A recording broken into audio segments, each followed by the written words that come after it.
Hey everybody, welcome to Ginger's Queer Box. I am Ginger. Give it to me like.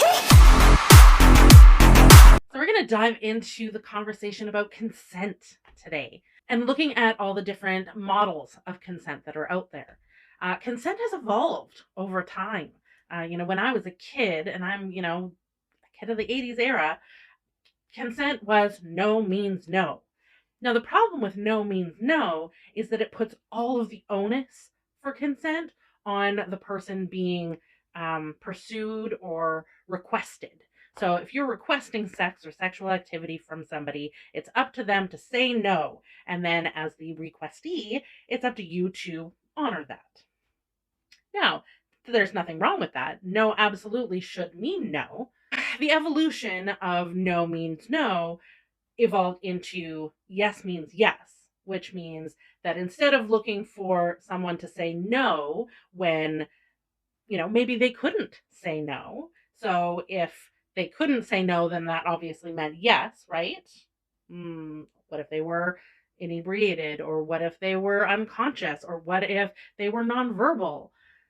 No means no was definitely problematic. So yes means yes meant that now the consent was the yes. Yes means yes. So instead of no means no, it was yes means yes. So the requester would say, hey, would you like to have sex? The requestee would say yes. And that was considered consent. Of course, there was the possibility of the yes being given under duress. Maybe they felt like they would be harmed if they didn't say yes. Maybe they felt they were being coerced. They were made to feel bad if they didn't say yes, or there was some other sort of negative connotation around the yes. So then yes means yes didn't necessarily always mean yes.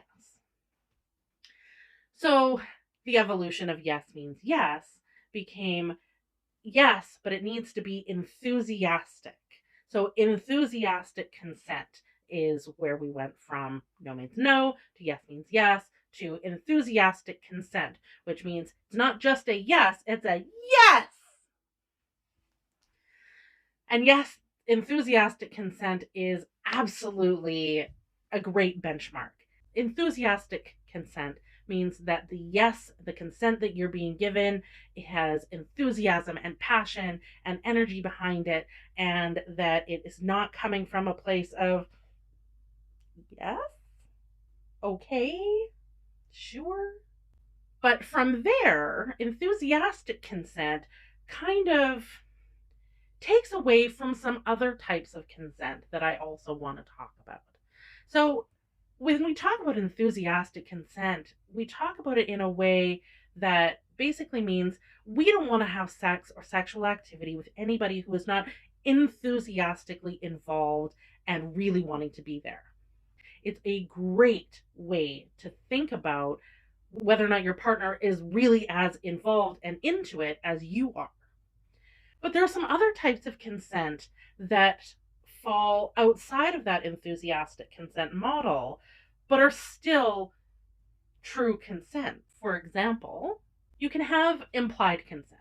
Now, implied consent is often something that will come up in an established relationship. For example, I am in a relationship with my partner. We have talked about consent and boundaries and what we like and what we don't like. And I come into the house and I greet them and I give them a kiss and a hug. Now, I have not in that moment expressly asked permission or asked for consent to give them that kiss and or hug.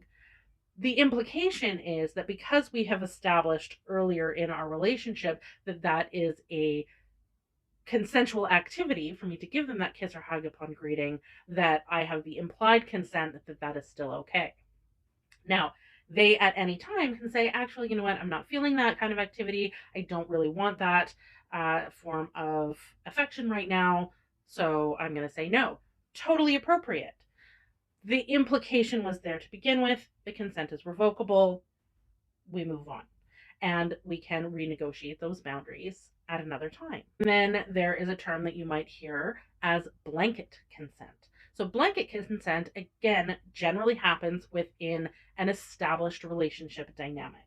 So, with my partner, we have talked about things we like, things we don't like, boundaries that we have, and we have agreed that within our relationship, there is blanket consent to do anything within those boundaries. So, perhaps it's kiss, hug, swatting on the butt, tweaking a nipple as you walk by, um, cuddling up, kissing, engaging, physical sexual activity, starting a makeout session, those types of things. Again, within an established relationship dynamic and, previous conversations about those boundaries and whether or not there's comfort level there can be totally appropriate. That blanket consent has been given. Again, your partner may decide that in the moment they're not up for it and they can say no. It's a conversation that's been had previously, so it's implied consent and blanket consent are kind of in that same realm. Blanket consent can mean in certain relationship dynamics, basically you can do anything unless I say otherwise. Again, that conversation needs to be negotiated beforehand. You don't just dive into having blanket consent with a partner. It doesn't work that way. The other types of consent that come into play could be power dynamic consent. So if you have a DS relationship, a Dom sub relationship, and you have done your negotiations, established your boundaries, figured out your safe words, the dominant in a relationship may do whatever they please to or with the submissive within those established boundaries. The sub does as they're told because that is the dynamic of their relationship. So those power dynamics change the way that consent can be viewed from an outside perspective. Again, it's really important to remember that when we are looking from the outside into a dominant submissive relationship dynamic, we don't know what has been agreed upon, what has been established in their contract, in their agreement. We can't judge. The sub is always able to safe word. So consent can obviously look really different in different power dynamics, and but it's always negotiated ahead of time and agreed upon between the parties involved. So that brings us to the model of authentic consent. So we've gone from no means no to yes means yes to enthusiastic consent to authentic consent. Authentic consent can look a lot like enthusiastic consent, but sometimes a person might consent to sex for reasons other than being super enthusiastic about wanting to have sex. And that doesn't mean that their consent is not genuine. For example, you could have two people who are trying to conceive and they have to follow a little bit of a schedule on when they have intercourse so that they can make a baby. Now, it comes to a point when you're trying to conceive a child that it's not always for the fun of it. Sometimes it's really just to get her done and hope that that conception happens.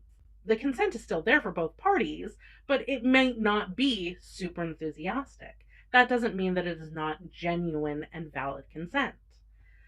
Another reason that you may consent to have sex with a partner, even though you're not super enthusiastic, is perhaps your partner has a higher sex drive than you do, or their love language is that of physical touch and affection, and they really want to have sex, and you want to make them feel good. Now, maybe you're not super interested in having sex for your own personal gratification, but perhaps you say you want to have sex for their personal gratification. As long as that is still freely given and not coerced, the consent is still a genuine consent. It's authentic in that you are agreeing to have sex, even though you really could go one way or the other. It's important that we respect that as a valid form of consent. Maybe you're tired after a long day and you don't really want to have sex, but your partner really does, and you think, okay, yeah, we'll have sex because it could be fun and energizing. You're not super enthusiastic about it, but you're still consenting and you are making that conscious choice to have sex with your partner. That's valid consent. And nobody should be made to feel bad for not being super enthusiastic about sex all the time. Another form of consent that can fall under that authentic consent, but not necessarily enthusiastic consent, is more a transactional consent. For example, between a sex worker and their client. They are agreeing to have sex. There is a transaction of money for services. The client is paying the sex worker for the sexual intimacy and affection. The sex worker is not always going to be super enthusiastic about having sex with their client, and that's okay. Their job in this case is to provide that sexual intimacy and affection with their client for the exchange of money. And that consent is still valid. Again, these are consenting adults. They're adults who are consciously making a choice to engage in sexual activity together.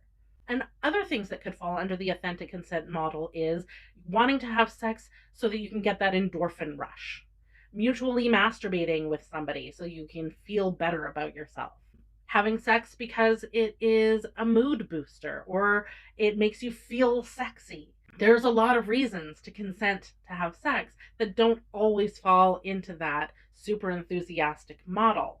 So that's authentic consent. Now, the most important thing with any consent model is that it all boils down to a few very simple defining factors. Number one, consent of any kind needs to be freely given, which means it's not coerced. You're not doing it because you feel forced. Two, consent is always revocable. True consent can be taken away at any time. You can be right in the middle of things, and if something doesn't feel right and you want to stop and you say stop, or whatever your safe word is, then the other party also agrees that that is the end. And then you stop and you have your aftercare. Consent needs to be explicit, however that looks like within your relationship agreement. You need to have those conversations ahead of time to define where your consent boundaries are, where your yeses are, where your nos are, where your maybes are, and what your safe word is. If you are not sure whether or not you have consent, you don't have it. So you need to confirm that with your partners to ensure that you're all on the same page. Consent is a shared responsibility.